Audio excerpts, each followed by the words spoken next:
And now, a very warm welcome to my next renowned guest, Marjam Al Hakim.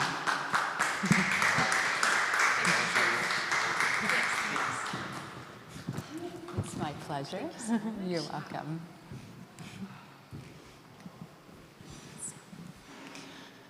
For centuries, we have viewed the skin as a surface. Aesthetic medicine has often regarded it as a tissue to correct. Dermatology has treated it as an organ to manage. Today, longevity science is challenging us to see it differently. The skin is the largest organ of the human body, the one the most continuously exposed to the external environment, and perhaps the first to reveal what is happening within. Chronic inflammation, cellular senescence, metabolic dysfunction, hormonal shifts, oxidative stress, and microbiome imbalances all leave visible signatures on the skin, often long before deeper clinical manifestations emerge. But are we truly ready to consider the skin as a biomarker of longevity?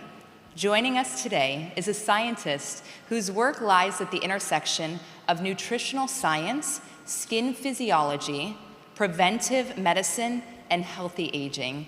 It's my pleasure to welcome Marjam Al Hakim. Thank you so much. It's also a pleasure for me to be here, to see your lovely faces. I know it's very hot here, but we can still make it, hopefully. Marjam, your academic and professional journey spans nutrition, physiology, and skin health. What was the turning point, would you say, when you stopped viewing the skin merely as an aesthetic organ and began to recognize it as a reflection of the body's systemic biology? Honestly, far before I started with science, I had a lot of issues with acne. Maybe some of you sitting here, you have a reason why you came to science, to health, or you're doing something with medicine, right? All of us has a reason for that. And for me was the painful acne that I had. Actually, I had to be a dentist, and with my acne, I felt like I really need to understand my body. Everyone just want to give me antibiotica or the very expensive Sicily cream. But at the end of the day, I recognized there's so much more what's happening inside us. So I turned then to science, physiology, and dermatology, and worked on oxidative stress. Thank you. Over the past decade, longevity medicine has identified an expanding range of biological, genetic, and metabolic biomarkers. If you had only a few minutes to observe a patient, which skin characteristics would you consider the most reliable indicators of accelerated biological aging? When we talk about longevity, we need to stop just look at the wrinkles. We need to go far more than this. We need to look at the skin quality, the structure, the hydration, and also the energy of a patient. That's so important. You see if a person is more depressed, is sad, has issues, psychological issues. So we really need to talk with our patients before we just take a blood. Yeah. Exactly. Thank you so much. We have cardiologists focused on the heart, endocrinologists focused on hormones, and neurologists focused on the brain.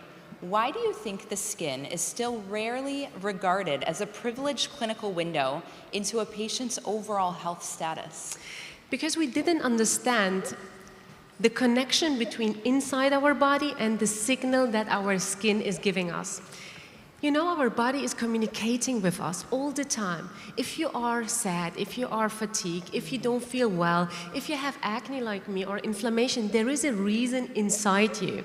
So it's not at a static point. It's something that is going inside, and we really need to take care of it and see where's the root of the issue. If we don't do that, we will never understand the body. So please stop seeing the skin as a separated organ. It's the most important and the biggest that gives us all the information and signals. So pay attention to the inside.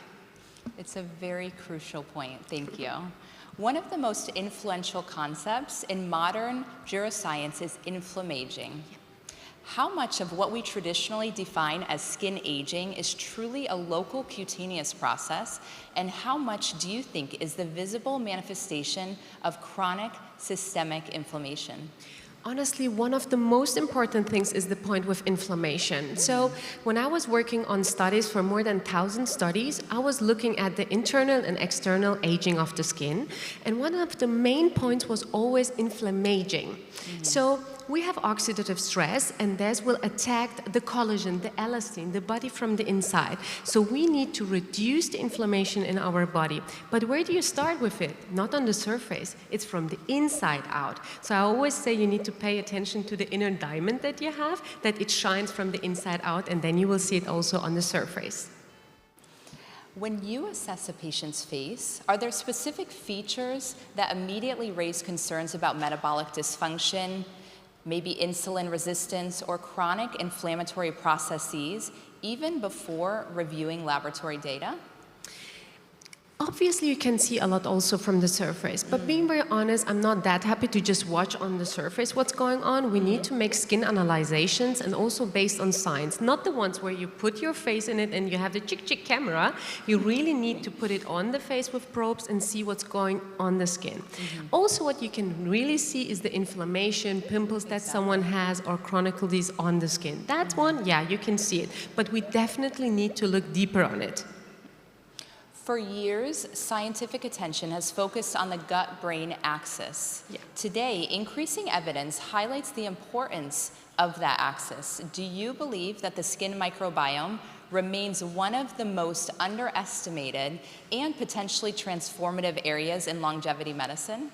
I 100% agree with that. We really need to focus on the microbiome. So that's why I also developed for years Skin's Diamond, my own skincare brand, but it's not just from the outside, it's also with pills, with probiotics from the inside. So I made a holistic concept in Germany in the laboratory to support the skin from inside and out, and especially the microbiome, or let me say gut-skin axis.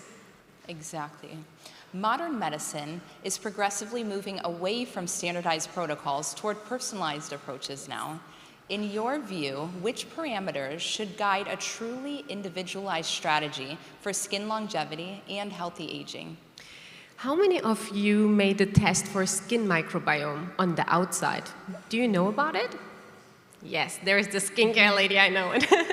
So most of the time we just test from the inside, or blood values and so on, but there is also in Switzerland some clinics, longevity clinics does it. They test the microbiome on the skin to see what kind of microbiomes are living there. It's very important to check this. This could be an interesting point. You're absolutely right. The microbiome, same as the gut, is so important. For many years, aesthetic medicine was largely focused on just correction alone. Today, the conversation is shifting toward regeneration. What, in your opinion, is the fundamental difference between correcting the visible signs of aging and genuinely influencing the biological trajectory of aging itself? So the point is that one of the things is just focusing on disease and trying to find solutions after. We say in Germany the kid is already fallen, and then we try to save it. But why are we not doing something in the prevention? We need to do something before. We need to check the values with infusion. We can do hypoxia, hyperoxy trainings. If there is a good cell, like a professor said, then we can also do the stem cells. So we need to go one step before. We don't need to look at the patients when they are ill. We need to go one step before and check them, help them to stay healthier, so to prevent and then have regeneration after it. So that's what we definitely need to go for. Yes, the prevention is key. Yes. Biomaterials are evolving rapidly, from volumizing tools to biologically active therapeutic platforms. What characteristics should next-generation biomaterials possess to align with a truly regenerative, longevity-oriented approach rather than just a purely aesthetic one? So I have a lot of clients, so I also build longevity clinics globally, and I work with people in UAE, in Germany, in Kuwait, so internationally, and what I am telling them is you need to give the advice to your patient. It's not anymore just about looking very good after you visit the doctor. It's a process, so we need biostimulations, for example. We need to support the body from the inside to work better. So that's the key point that we need to try to do. So let the body work and support it started a bit also from outside. But just the Botox is not the thing anymore. And I'm honest, if you have a clinic and you're just working with the Botox and filler, one day you will see your patient will not come anymore, because more and more people are believing in longevity and staying healthy for a long time and with quality of life. Regenerative medicine is the key. Female skin, in particular, undergoes profound biologic transformations throughout life. Which aspect of women's longevity and healthy aging do you believe remains insufficiently recognized or addressed in contemporary medicine right now?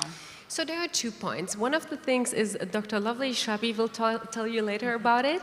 It's about perimenopause and also the menopause. That's one of the main keys we need to talk about it. No one is caring about a woman after 50. Why? She's the woman we really need to care about. What's going on with her hormones? What's going on with what she eats? That's one part of it. But also that women that are getting older, they are still fresh and sexy. So we need to talk with them and support them to get their energy back. That's what we need to take care of. It's so important. Thank you for realizing that. Imagine you were designing a longevity clinic set to open in 2040. Which specialists would you want sitting around the same table, and what would be the very first parameter you would want to assess in every patient? So I'm already building it in 2026, the clinic of 2040 with my clients, with my doctors. So when I sit with them, I tell them it's not about the treatment first. You need to make your ideas how you want to diagnose your patient. The first thing is to diagnose right, to talk with your patient and really understand the lifestyle and the situation of the patient. Because if I give you advices, have a good nutrition, take these pills, take skin stimulant, yes, it's my baby, but it's not effective if we don't care about the aftercare of the patient. No matter if it's surgery, if it's aesthetic, we need a holistic concept for the clinic and for the patient. So that's what I would focus on. Exactly. I couldn't have said it better myself. Looking ahead, which scientific breakthrough are you most excited to see emerge over the next decade? I'm really interested to see what Brian Johnson is doing, honestly. So I really want to see what comes out. I know he's just one person, but it always starts with one person, right?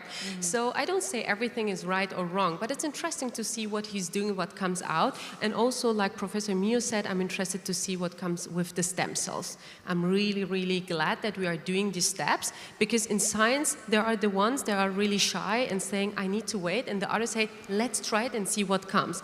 I belong to the second part. I really want to explore more. If you could leave this audience of clinicians, researchers, healthcare professionals with one last message, what is the most urgent cultural shift needed in the way we understand and approach human aging? You know, in relationship, we say communication is key, right?